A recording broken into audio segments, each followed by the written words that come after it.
This came again last minute, and trust me, I was committed to getting us back into the session of due diligence.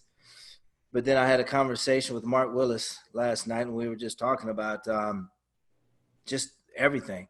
You're talking about individuals who are really wise, who have seen many recessions. We were just talking about what he felt, what we were headed into as far as a recession, just some back and forth. And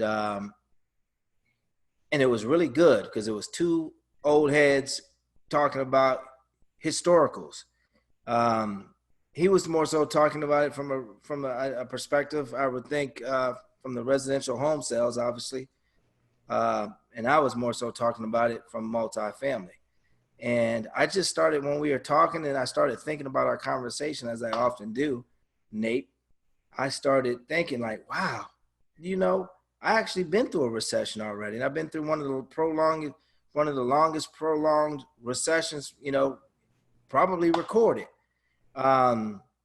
which was from 2007 to 2010. I owned and operated multifamily in this recession from the beginning almost to the very end. And it shaped who I am today. It shaped the COTA process. It honed the COTA process, strategic evaluation of a target area.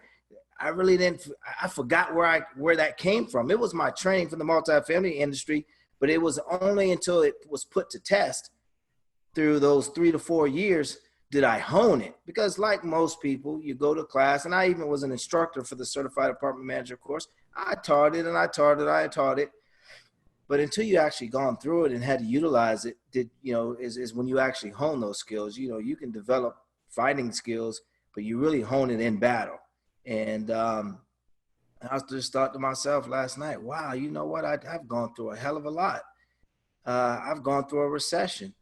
No one's really talking about the lessons learned from history, from the previous recession, because I feel like a lot of the experts and things of that nature now haven't been in a recession. A lot of these guys used to flip houses and come from other aspects of multifamily, but for the most part, there hasn't been too many individuals such as myself that have actually been. It's all they know is multifamily. Started in multifamily, continuously moving in multifamily. So there's not a lot of historical stories that a lot of individuals can share. And I've just immediately felt like maybe I need to hold a session specifically about what I learned, about what took place, because history will repeat itself, and it is repeating itself. So I just really feel like let's talk about what I learned.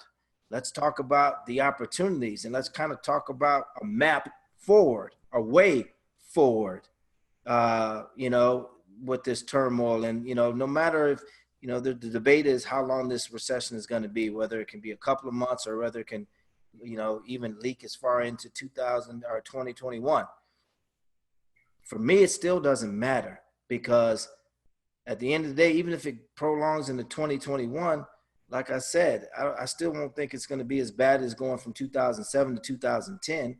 That was that. I mean, we were moments from ATM machines shutting down. So I just feel like there's a ton of value and there's a ton of opportunity for us to understand the way forward. And that's kind of what I want to do. I want to first talk about history and tell you about some of the what I could call KPPI, key past performance indicators, so you can learn about those then and understand how they're applicable now.